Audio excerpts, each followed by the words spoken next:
قابل احترام بزرگوں، عزیز دوستوں اور ساتھیوں،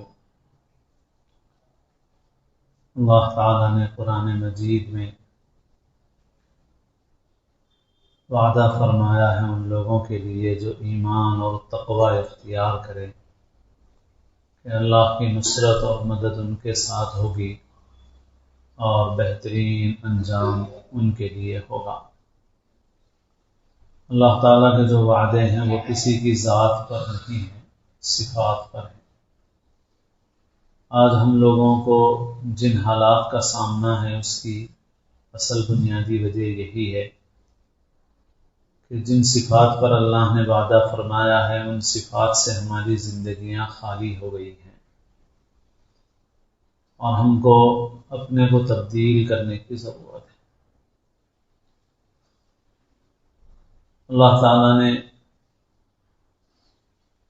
جو وعدے فرمائے ہیں ان وعدوں کے ایمان اور تقوی کے ساتھ مشروط ہونے کی وجہ سے ہی صحابہ کرام رضی اللہ تعالی عنہم اجمعین جب ناموافق حالات کو دیکھتے تھے تو دوسروں کو لعن طعن کرنے کے بجائے خود احتسابی سے کام لیتے تھے، اپنا محاسبہ کرتے تھے، اپنا جائزہ لیتے تھے، اور یہ دیکھتے تھے کہ ہمارے ساتھ ایسا معاملہ کیوں ہو رہا ہے، کیا ہم سے کوئی اللہ کی نافرمانی ہو رہی ہے جس کی وجہ سے اللہ کی ناراضگی ہے، اللہ کی مدد سے محرومی ہے۔ یہ فکر صحابہ کرام کو ہوتی تھی، لیکن آج ہم لوگوں کے اندر غفلت ایسی ہے کہ ہم لوگوں کو اس طرف توجہ ہی نہیں ہے، دوسروں کو برا بھلا کہنے میں مشغول ہیں۔ بے شک ظالم کے ظلم کا تو اظہار کیا جائے گا، ظلم کو ظلم کہا جائے گا، لیکن اصل دور اللہ تعالیٰ کے قبضے قدرت میں ہے، اور اصل فکر اس کی کرنا چاہیے کہ کس وجہ سے ایسے لوگ ہمارے اوپر مسلط کیے گئے ہیں جو عدل اور انصاف سے کام نہیں لے رہے ہیں، ظلم سے کام لے رہے ہیں۔ ہم جب تک اس کا محاسبہ نہیں کریں گے اور ان بیماریوں کا علاج معالجہ نہیں کریں گے، کوئی تدبیر ہم کو فائدہ دینے والی نہیں ہے۔ ابھی ان دنوں میں کچھ دنوں پہلے 6 دسمبر کی تاریخ تھی، ایک عالم جو ایک بزرگ ہیں، اللہ والے ہیں، وہ تشریف لائے ہوئے تھے، تو احوال پوچھے، تو میں اسی وقت باہر سے آ رہا تھا ایک شادی خانے کے سامنے سے جہاں مسلمانوں کی شادیاں ہوا کرتی ہیں، تو میں نے ان سے کہا کہ بھئی حالات ایسے ہیں کہ دن میں تو ہم بابری مسجد کی شہادت کا غم مناتے ہیں اور رات میں ہم لوگ پٹاخے پھوڑتے ہیں، یہ صورتحال ہے ہماری، حالات ہمارے ایسے ہیں۔ امت اپنے کو تبدیل کرنے کے لیے تیار نہیں ہے، یعنی صرف رسم ہے اور معاف فرمائے ڈھونگ ہے ایک طرح کا۔ اگر ہماری زندگیوں پر حالات کا کچھ اثر ہوتا تو ہم کم سے کم ان چیزوں میں اپنے کو تبدیل کرتے، لیکن معلوم ہوتا ہے کہ ہمارے اندرون پر اس کا کوئی اثر نہیں ہے۔ ابھی بھی کسی نے بھیجے ایسے کلپ کہ وہ باجا بج رہا ہے، وہ پٹاخے چھوڑے جا رہے ہیں، وہ اسراف کیا جا رہا ہے۔ ایک طرف مسلمانوں کے ساتھ شدید سے شدید حالات ہیں، اور دوسری طرف ہماری زندگی کی جو ڈگر ہے وہ ویسی ہی چل رہی ہے، اس میں تبدیلی نہیں آ رہی۔ ابھی نیا سال کے نام سے ایک وقت آنے والا ہے، ہماری غیرت کا امتحان ہے اس وقت، ہم کتنے باغیرت ہیں۔ ہمیں جب پتہ چلے گا دوسروں کے بولنے یا دوسروں کو برا بھلا بولنے سے، یا دوسرے ہم کو برا بھلا بولتے ہیں، اس سے کیا ہونے والا ہے؟ اپنی جانچ، اپنا امتحان تو خود کرو۔ ابھی 31 دسمبر کو مسلمانوں کی آبادیوں میں پتہ چل جائے گا کہ مسلمان غیرت والے ہیں یا بے غیرت ہیں، مسلمانوں میں احساس ہے یا مسلمان بے حس ہو گیا ہے۔ مسلمان بیدار ہو گیا ہے یا مسلمان ابھی بھی غفلت میں پڑا ہوا ہے؟ ابھی ہم کو پتہ چلے گا۔ اپنے ماحول کی فکر کریں، ہم لوگ اپنی بھی فکر کریں، اپنے بچوں کی فکر کریں، ان کی صحیح تربیت کریں۔ یہود و نصارہ کے نافرمانوں کے طریقوں سے اپنے بچوں کو بچائیں۔ سالگرہ، نیا سال، کیک کاٹنا، موم بتیاں، ان سب چیزوں کا کوئی تعلق ہمارے دین سے نہیں ہے، ان ہستیوں سے نہیں ہے جن ہستیوں سے ہم محبت کا دعویٰ کرتے ہیں۔ نبیوں کا یہ طریقہ نہیں ہے، ولیوں کا یہ طریقہ نہیں ہے، بزرگوں کا یہ طریقہ نہیں ہے، یہود کا، نصارہ کا، فسق و فجور کرنے والوں کا طریقہ ہے، اور ہم نے مختلف بہانوں سے ان طور طریقوں کو اختیار کر لیا۔ ان طور طریقوں کو چھوڑیں اور اپنی پوری زندگی کے اندر تبدیلی لائیں۔ نمازوں کی پابندی سب سے اہم چیز ہے۔ جب تک امت نماز کی پابندی پر نہیں آئے گی، اللہ کی نصرت اور مدد نہیں آ سکتی۔ اللہ تعالیٰ نے یہ دین اسی لیے نازل فرمایا ہے تاکہ اس دین کو اللہ تمام ادیان پر غالب فرمائے۔ لِيُظْهِرَهُ عَلَى الدِّينِ كُلِّهِ وَلَوْ كَرِهَ الْمُشْرِكُونَ۔ دین تو بہرحال غالب آ کر رہے گا۔ اسلام کا روشن مستقبل ہے، مگر مسلمانوں کا مستقبل تشویشناک ہے۔ اسلام کا جھنڈا کسی کے بھی ہاتھ میں آ سکتا ہے، اللہ تعالیٰ کسی کو بھی وہ کام دے سکتے ہیں، لیکن جو خاندانی مسلمان ہیں، نام کے مسلمان ہیں، ان کا مستقبل تشویشناک ہے۔ اگر ہم چاہتے ہیں کہ ہم اپنے مستقبل کو محفوظ بنائیں تو کوئی راستہ نہیں ہے سوائے اس کے کہ ہم نام کے مسلمان ہونے سے نکل کر حقیقی مسلمان بنیں۔ جب تک ہم حقیقی مسلمان نہیں بنیں گے، ہمارے حالات میں کوئی تبدیلی پیدا نہیں ہوگی۔ اللہ کی رضا اور خوشنودی اسی میں ہے، اللہ کے وعدے اسی کے اوپر ہے۔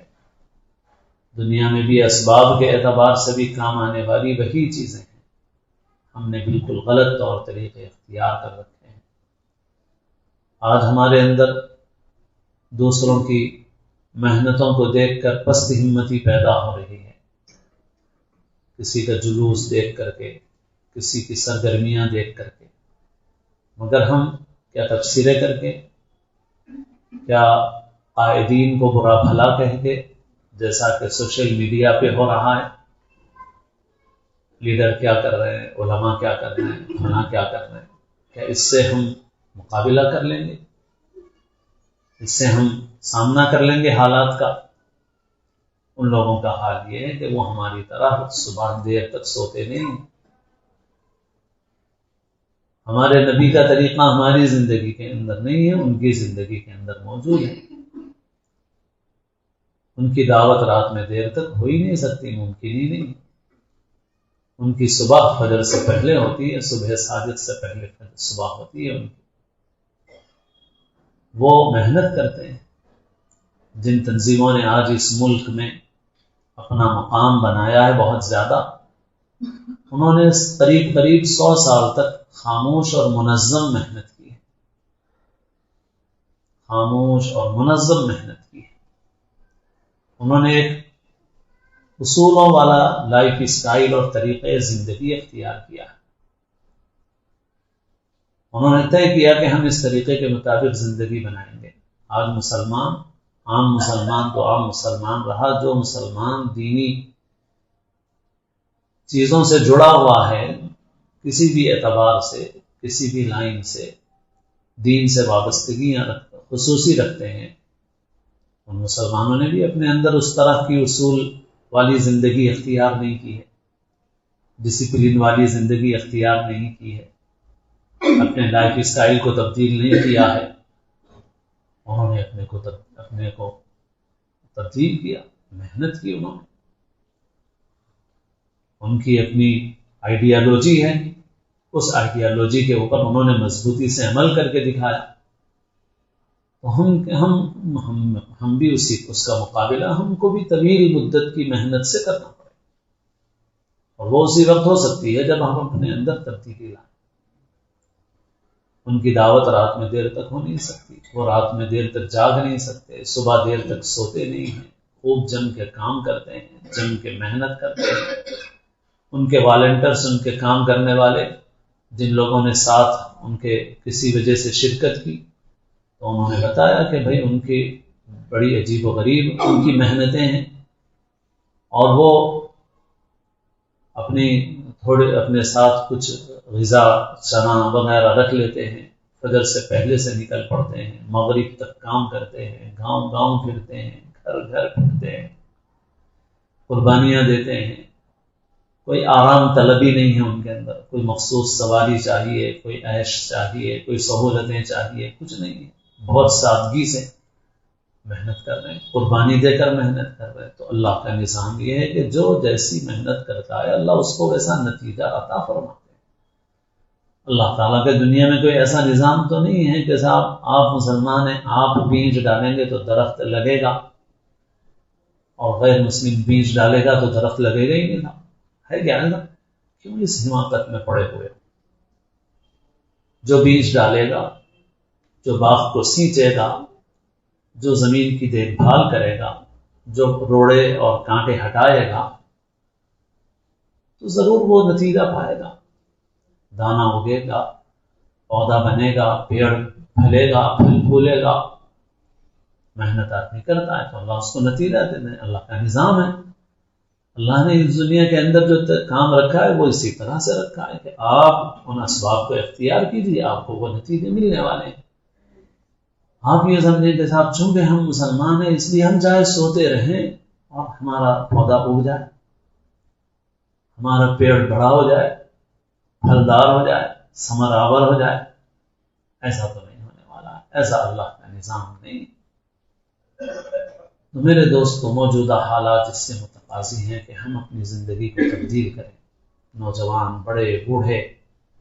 واقعی ہمارے اندر احساس ہے، ہم کو فکر ہے، ہم اپنی زندگی کو بالکل تبدیل کریں، اپنے گھر کو تبدیل کریں، نمازوں کی پوری پابندی کریں، بالخصوص نماز فجر کے لیے تحریک چلائیں، خود ارادہ کریں کہ اپنے گھر کو نمازی بنانا ہے، فجر کے لیے اٹھنا ہے۔ رات کی دعوتوں کو آپ معاف فرمائیں مجھے اگر آپ کے اندر حالات کا تھوڑا بھی ہے، میں آپ سے کہتا ہوں آپ لات ماریے ان دعوتوں، آپ نہیں کریں گے تو آپ دوسروں کو گالی مت دیجیے، کسی پارٹی کو گالی مت دیجیے، کسی مذہب والے کو گالی مت دیجیے۔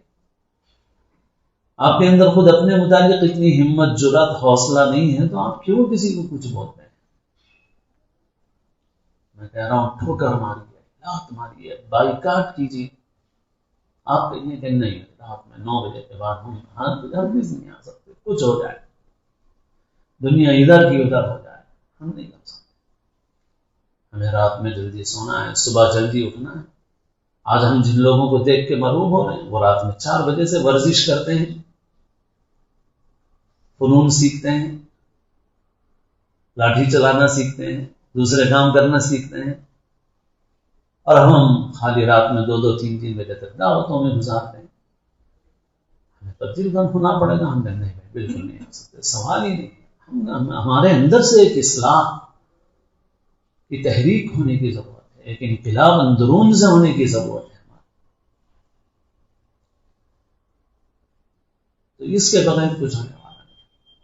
ہم اللہ کے فرما بردار بنیں، اور پیارے نبی صلی اللہ علیہ وسلم نے جو طریقے زندگی دیا ہے وہی ہمارے لیے سب سے بہترین لائف اسٹائل ہے، وہی بہترین طرز زندگی ہے، مگر ہم نے اسے چھوڑ دیا اور ان چیزوں کو دوسروں میں لے لیا ہے، اور دوسرے اس کے اوپر عمل کر رہے ہیں، اس سے فائدہ اٹھا رہے ہیں۔ ہم اپنے اندر سے تبدیلی لائیں، دینی اعتبار سے، سماجی اعتبار سے محنت کریں۔ حالات بہت ناسازگار ہیں، مگر اللہ تعالیٰ کا یہ نظام ہے کہ ناسازگار حالات میں بھی جو لوگ انقلابی صفات اپنے اندر پیدا کرتے ہیں، ڈٹتے ہیں، اللہ تعالیٰ ان کے ساتھ رہتا ہے، اللہ کی مدد ان کے ساتھ ہوتی ہے، اور ایسی چیزیں ظاہر ہوتی ہیں جس کا اندازہ نہیں کیا جا سکتا۔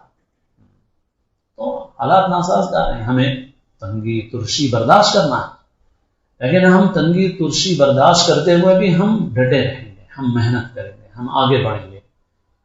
کسی سے مقابلہ نہیں کرنا ہے ہم کو، حکومتوں سے مقابلہ نہیں کرنا ہے، حکومتوں سے لڑائی نہیں کرنا ہے ہم کو. ہاں البتہ جو جائز حقوق ہمارے حکومت میں ہوں گے تو ہم اس کو حکمرانوں سے چاہیں گے، خواہش کریں گے کہ ہم کو ہمارے جائز حقوق ملیں. باقی مزاحمت، ٹکراؤ، مقابلہ، کسی کی جائیداد کو، جان کو، مال کو نقصان پہنچانے کا کوئی کام ہمیں نہیں کرنا ہے.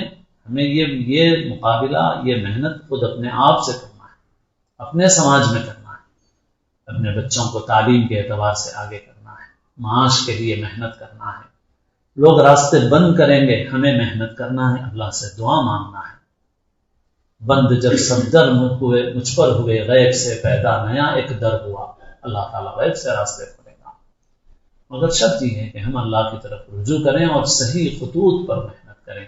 اللہ تعالیٰ اپنے فضل سے، اپنے کرم سے مجھے، آپ کو، سب کو اللہ توفیق نصیب فرمائے. اللہ تعالیٰ ہمارے گناہوں کو معاف فرمائے. ہماری عمر کا جو حصہ غفلت اور معصیت میں گزر گیا اللہ معاف فرما دے. جو باقی ہے تقویٰ اور طاعت والی زندگی نصیب فرمائے. اللہ تعالیٰ پوری امت کے احوال پر رحم فرمائے. اللہ تعالیٰ ہم سب کو اسلام کی زندگی اور اپنے اپنے وقت پر حسن خاتمہ نصیب فرمائے. وآخر دعوانا الحمدللہ.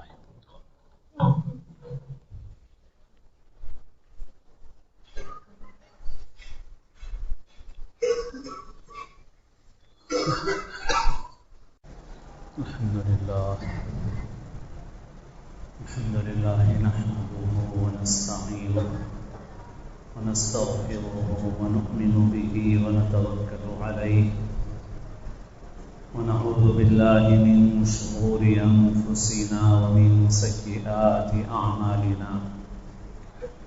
من يهد الله فلا مضل له ومن يضلل فلا هادي له. نشهد أن لا إله إلا الله وحده لا شريك له ونشهد أن سيدنا ونبينا ومولانا محمدا عبده ورسوله صلى الله تعالى عليه وعلى آله وأصحابه وأتباعه وأزواجه وذرياته وبارك وسلم تسليما كثيرا كثيرا. أما بعد.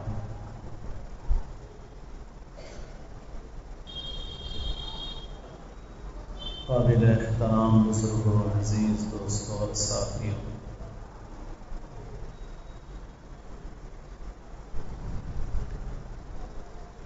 اللہ تعالیٰ نے اس دنیا کے اندر انبیاء کرام علیہم السلام کو مبعوث فرمایا. سب سے آخری نبی محمد رسول اللہ صلی اللہ علیہ وسلم کی امت میں اللہ نے ہمیں پیدا فرمایا. اور انبیاء کو اور انبیاء کے وارثوں اور نائبوں کو اللہ نے یہ ذمہ داری دی کہ وہ لوگوں کو اللہ کی طرف بلائیں، اللہ سے جوڑیں. ہر نبی نے لوگوں کو اللہ کی طرف بلایا اور آخرت کی فکر دلائی، آخرت کے عذاب سے ڈرایا، دنیا اور دنیا پرستی سے روکا اور اس بات کی تعلیم دی کہ وہ دنیا کو صرف بقدر ضرورت استعمال کریں اور آخرت کی تیاری کریں. اور آپ نے اس امت کو بھی باخبر کیا کہ دنیا کی محبت ایسی چیز ہے کہ جس سے تمہاری کامیابی ناکامیوں میں تبدیل ہو سکتی ہے، تمہاری عزت ذلت سے بدل سکتی ہے. رسول اللہ صلی اللہ علیہ وسلم نے پہلے سے خبر دی اور فرمایا کہ ان قریب ایسا وقت آئے گا کہ قومیں تمہارے اوپر ٹوٹ پڑیں گی، ایسے جیسے کھانے والے دسترخوان کے اوپر ٹوٹ پڑتے ہیں. یوشک الامم ان تداعی علیہم کما تداعی الاکلۃ علی قصعتها. کسی پوچھنے والے نے پوچھا کہ حضور ایسی نوبت کیسے آ جائے گی کہ لوگ ہمارے اوپر ایسے ٹوٹ پڑیں جیسے کھانے والے دسترخوان کے اوپر ٹوٹ پڑتے ہیں؟ اس کا مطلب یہ ہے کہ شاید اس وقت ہماری تعداد کم ہو جائے گی، ہم بہت کم ہو جائیں گے، کمزور ہو جائیں گے۔ تو آپ نے فرمایا نہیں، کم نہیں ہوگے تم اس وقت، بلکہ تمہاری تعداد بہت زیادہ رہے گی۔ صحابہ نے پوچھا وَمِن قِلَّةٍ نَحْنُ يَوْمَئِذٍ يَا رَسُولَ اللَّهِ قَالَ لَا بَلْ أَنْتُمْ كَثِيرٌ، بلکہ تمہاری تعداد بہت زیادہ رہے گی۔ وَلَكِنَّكُمْ غُثَاءٌ كَغُثَاءِ السَّيْلِ، لیکن جیسے نالے کا پانی ہوتا ہے، تالاب کا پانی ہوتا ہے، اس کے اوپر کچرا آ جاتا ہے اور کچرے کی تہ جم جاتی ہے، تو اسی طرح سے تمہاری صورتحال ہوگی۔ وَلَكِنَّكُمْ غُثَاءٌ كَغُثَاءِ السَّيْلِ، بے وزن، بے وقت، پورے تالاب پر کچرا پھیلا ہوا ہے لیکن اس کی کوئی وقت اور قیمت نہیں ہے۔ وَلَيَنزِعَنَّ اللَّهُ مِن صُدُورِ عَدُوِّكُمُ الْمَحَابَةَ مِنكُمْ، اور اللہ تعالیٰ تمہارے دشمنوں کے دلوں سے تمہاری ہیبت کو نکال دے گا۔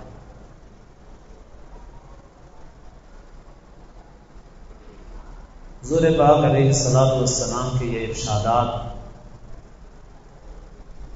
یہ پیشین گوئیاں آپ کی نبوت کی روشن دلیل ہیں، ایسے جیسے دن میں سورج نظر آتا ہے۔ حضور فرما رہے ہیں وَلَيَنزِعَنَّ اللَّهُ مِن صُدُورِ عَدُوِّكُمُ الْمَحَابَةَ مِنكُمْ، اللہ تعالیٰ تمہارے دشمنوں کے دلوں سے تمہاری ہیبت کو نکال دے گا۔ وَلَيَقْذِفَنَّ اللَّهُ فِي قُلُوبِكُمُ الْوَهْنَ، اور اللہ تعالیٰ تمہارے دلوں میں کمزوری پیدا کر دے گا، تمہارے دل کمزور ہو جائیں گے۔ وَلَيَنزِعَنَّ اللَّهُ مِن صُدُورِ عَدُوِّكُمُ الْمَحَابَةَ مِنكُمْ وَلَيَقْذِفَنَّ اللَّهُ فِي قُلُوبِكُمُ الْوَهْنَ، اللہ دشمنوں کے دلوں سے تمہاری ہیبت نکال دے گا، تمہارے اندر کمزوری ڈال دے گا۔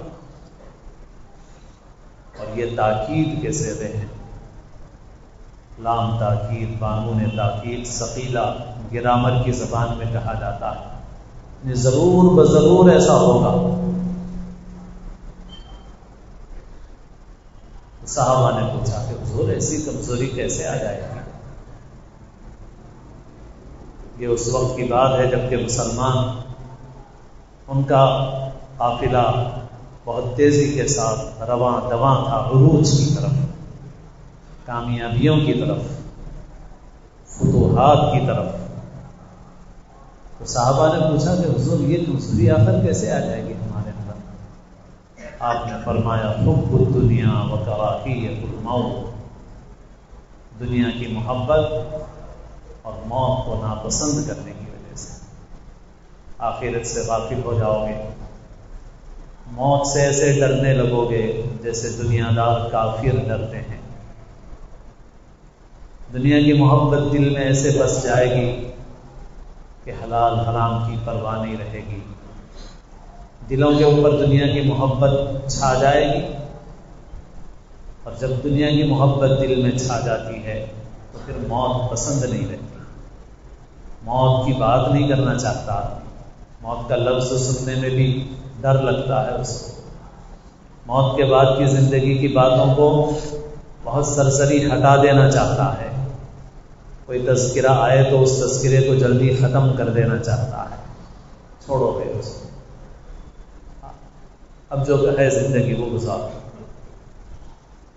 حضور نے فرمایا جب یہ کیفیت، یہ چیز آئے گی تمہارے اندر، تم کمزور ہو جاؤ گے، دشمنوں کے دلوں سے ہیبت نکال دی جائے گی، تم کثرت میں ہوتے ہوئے بھی بے وزن اور بے وقت ہو جاؤ گے۔ آج ہماری ایسی ہی صورتحال ہے، ہم دنیا میں اور خاص طور پر اپنے ملک میں خاص حالات کا سامنا کر رہے ہیں، مگر ان حالات میں ہمیں اپنے کو تبدیل کرنے کی ضرورت ہے،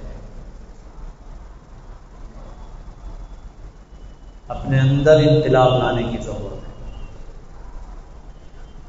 باہر کے انقلاب کی بات نہیں کرنا ہے، اندر کے انقلاب کی بات کرنا ہے، اپنے اندرون سے انقلاب لانا ہے۔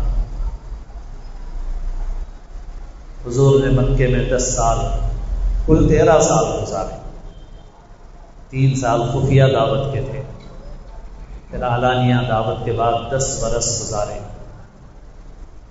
حضور نے یہ اندرونی انقلاب پیدا کیا، تربیت کی صحابہ کرام رضی اللہ تعالی عنہم اجمعین کی، پھر اس تربیت کی جانچ ہوتی رہی، بدر میں، احد میں، خندق میں، حنین میں اس تربیت کا امتحان ہوتا رہا۔ پھر جب کامیاب ہوئے تو حضور ان کو چھوڑ کے دنیا سے تشریف لے گئے۔ وہ حضور کے ایسے جانشین بنے کہ جو وعدے اللہ نے حضور سے فرمائے تھے وہ حضور کی اس دنیاوی حیات میں پورے نہیں کیے گئے۔ وہ جانشین ایسے تھے کہ حضور کے اس دنیا سے تشریف لے جانے کے بعد حضور کے ان جانشینوں کے ہاتھ پر اللہ نے وہ وعدے پورے فرمائے جو حضور سے کیے گئے۔ ایسے لائق تھے وہ لوگ۔ کیا چیز تھی ان کے پاس؟ ہتھیار دے؟ جی نہیں، کردار تھا، ہتھیار نہیں تھے، ہتھیار کم تھے، کردار زیادہ تھا۔ بدر کا تو ہم تذکرہ سنتے ہی ہیں کہ بدر میں 313 تھے صحابہ، سب کے پاس ہتھیار تو دور کی بات ہے، کپڑے بھی پورے نہیں تھے، بدن میں سواریاں نہیں تھی سب کے پاس، کھانے کا پورا انتظام نہیں تھا۔ اچھا، حضور کے اس دنیا سے تشریف لے جانے کے بعد کی بھی بات سنیے۔ جس وقت حضرت ربعی بن عامر ایران کی فوج سے ٹکر لینے گئے، جو اس وقت کی سپر پاور تھی اور بہت زبردست جرنیل سپہ سالار رستم مقابلے میں تھا، تو حضرت ربعی بن عامر جب اس کے دربار میں پہنچے تو یہ اپنے کپڑوں سے کوئی فقیر معلوم ہوتے تھے۔ ان کا بھالا جس میں نیزہ لگا ہوا تھا اس پہ بھی کپڑے کی ڈھاٹا بندھا ہوا تھا، کپڑے سے باندھا گیا تھا اس کو۔ ان کے بدن پہ کوئی عالیشان کپڑے نہیں تھے۔ رستم کا دربار بہت عالیشان تھا، ہتھیار سجے ہوئے تھے، ساز و سامان ایسا تھا جو نگاہوں کو خیرہ کر دینے والا تھا، مگر حضرت ربعی بن عامر کے پاس معمولی سے کپڑے تھے، ٹوٹا ہوا بھالا تھا، ٹوٹی ہوئی تلوار تھی، مگر زمانے کی آنکھوں نے یہ منظر دیکھا کہ یہ بے سر و سامان اس وقت کی سپر پاور پر غالب آ گئے۔ کیا ہتھیار سے غالب آئے؟ اپنے ایمان سے، اپنے اخلاق سے، اپنے کردار سے غالب آئے۔ اللہ نے جتنے وعدے فرمائے ہیں وہ وعدے اللہ نے کسی کی ذات سے نہیں فرمائے، اللہ نے صفات پر وعدے فرمائے، ایمان پر وعدے فرمائے، تقوی پر وعدے فرمائے، صبر پر وعدے فرمائے، نماز قائم کرنے پر وعدے فرمائے۔ وَأَقِيمُوا الصَّلَاةَ وَآتُوا الزَّكَاةَ وَأَطِيعُوا الرَّسُولَ لَعَلَّكُمْ تُرْحَمُونَ۔ نماز قائم کرو، زکوٰۃ ادا کرو، رسول کی اطاعت کرو تاکہ تم پر اللہ کی رحمت ہو، اللہ تم پر رحم فرمائے۔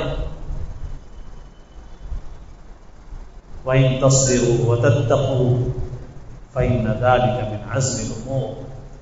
وَإِن تَصْبِرُوا وَتَتَّقُوا لَا يَضُرُّكُمْ كَيْدُهُمْ شَيْئًا، اگر تم صبر اور تقوی اختیار کرو گے دشمن کی سازشیں تمہیں نقصان نہیں پہنچائیں گی.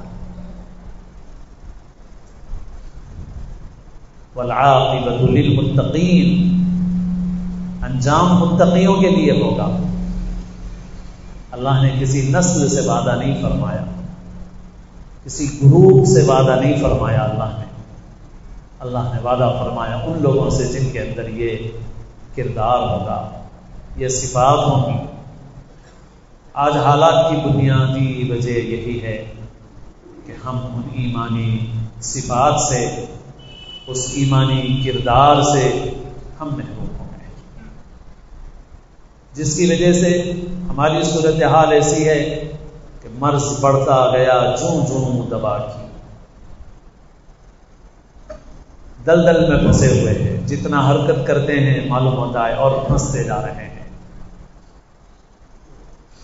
ہمیں اپنے اندر سے تبدیلی لانے کی ضرورت ہے، اندر سے انقلاب کی ضرورت ہے. ہم دوسروں کی محنتوں کو دیکھ رہے ہیں تو ہماری ہمتیں پست ہو رہی ہیں. یہ ہمارے گناہوں کی نحوست ہے اور ہم اس پہ تبصرے کر رہے ہیں. کوئی کسی کو، دوسروں کو برا بھلا کہہ رہا ہے، کوئی اپنوں کو برا بھلا کہہ رہا ہے، کوئی کہہ رہا ہے لیڈروں کو کہ آپ کیا کر رہے ہیں، کوئی کہہ رہا ہے علماء کو کہ آپ کیا کر رہے ہیں. یہ زوال پذیر امت ہے. انہوں نے یہ محنتیں ایک عرصے سے جاری رکھی ہیں اور یہ نتیجے 2-4 سال میں نہیں حاصل کیے. انہوں نے تقریباً 100 سال انہوں نے محنت کی ہے. اور ہم اس کا مقابلہ کیسے کریں گے؟ ہماری تو زندگی بگڑی ہوئی ہے. انہوں نے اپنی ایک آئیڈیالوجی بنائی اور اس آئیڈیالوجی کے پابند ہیں. وہ ہماری طرح رات میں دیر تک نہیں جاگتے، صبح دیر تک نہیں سوتے. ہماری صبح سے پہلے ان کی صبح ہوتی ہے. وہ رات کے اخیر حصے سے اپنی پریڈ کرتے ہیں، اپنی مشق کرتے ہیں، ورزش کرتے ہیں، لاٹھی چلانا سیکھتے ہیں. وہ فیلڈ ورک کرتے ہیں تو صبح سویرے سے نکلتے ہیں تو مغرب تک کام کرتے ہیں. ساتھ میں تھوڑا سا غذائی سامان اپنا رکھتے ہیں، کسی سے کسی چیز کے طلبگار نہیں ہوتے. انہوں نے برسوں محنت کی، منظم محنتیں کی. آج ان کو دیکھ کے ہم ایک دوسرے پہ لعنت ملامت کریں، کیا حاصل ہوگا اس سے؟ ہم اپنے کو تبدیل کرنے تیار نہیں.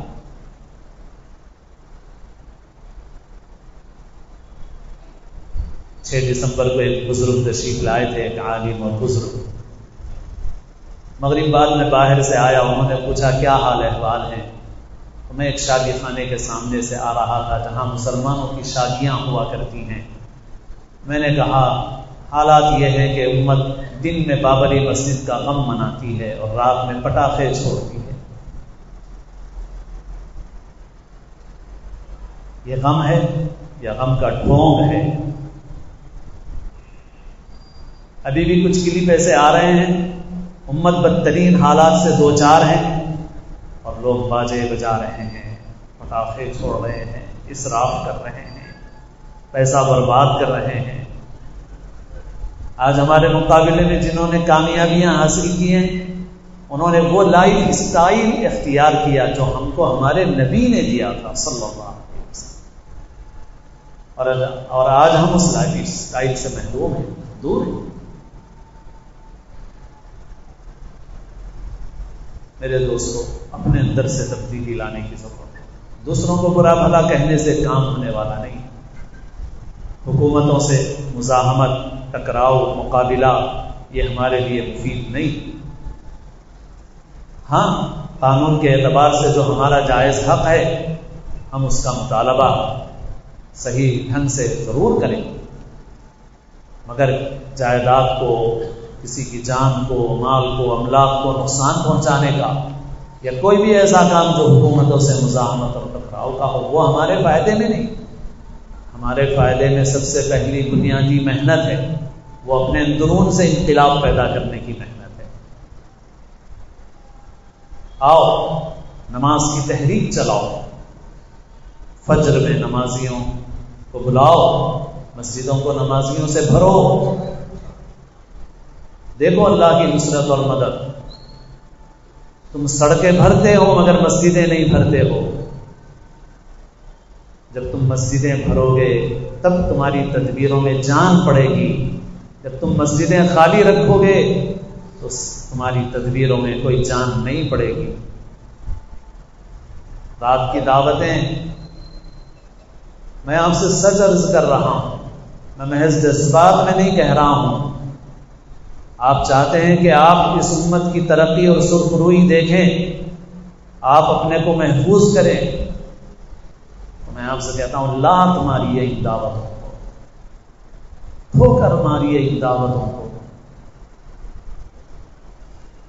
آج آپ جن کی نظم و ضبط کو دیکھ کر کے آپ حیرت میں پڑ رہے ہیں، وہ رات کی دیر تک کی دعوتیں نہیں کرتے، رات میں دیر تک نہیں جاگتے، صبح دیر تک نہیں سوتے. وہ اپنی آئیڈیالوجی کے پابند ہیں، اور ہمارے عام لوگ تو عام لوگ رہے. جو لوگ دینی مزاج رکھتے ہیں، دینی کاموں سے جڑے ہوئے ہیں، ان کے اندر بھی عبادات کی لائن سے تو دینداری آئی ہے اور دیگر پہلوؤں سے بھی کچھ نہ کچھ آئی ہے، مگر وہ طرز زندگی، وہ اخلاقیات، وہ آئیڈیالوجی جو آج دوسرے کسی اور مقصد کے لیے اختیار کیے ہوئے ہیں، وہ حوصلہ ہمارے عام لوگ تو عام لوگ رہے، ہمارے دینداروں میں بھی پیدا نہیں ہوا.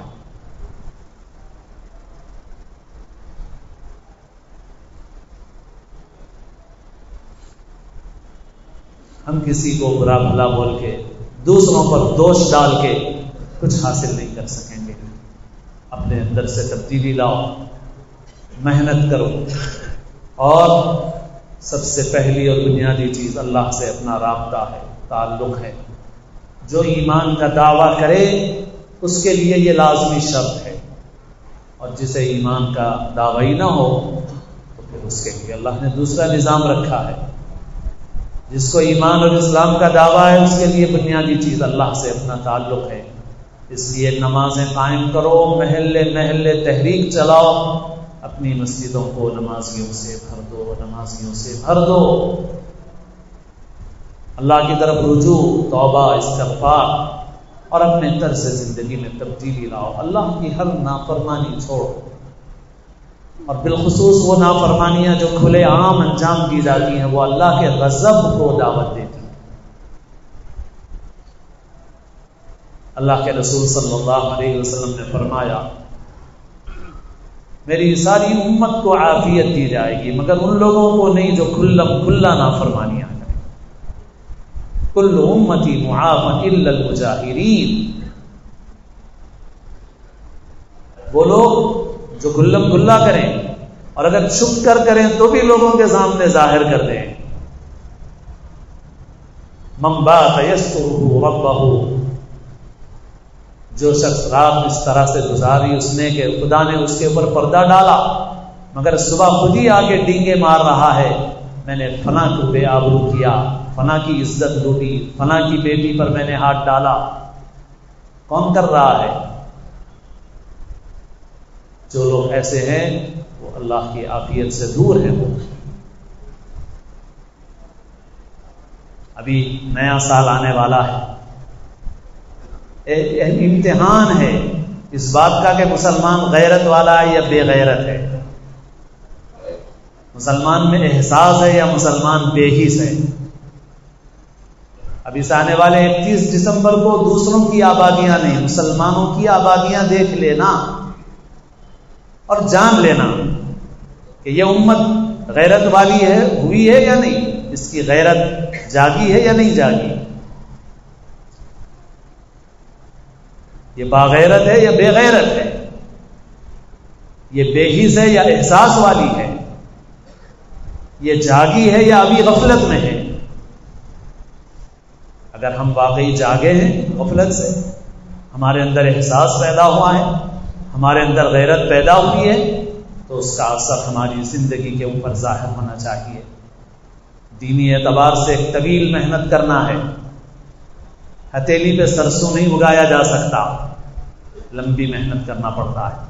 اللہ نے دنیا میں نظام بنایا ہے، جو اس نظام کے مطابق محنت کرتا ہے اللہ اس کو ضرور نتیجہ دیتا ہے، اور اللہ کے یہاں اس میں کوئی فرق نہیں ہے۔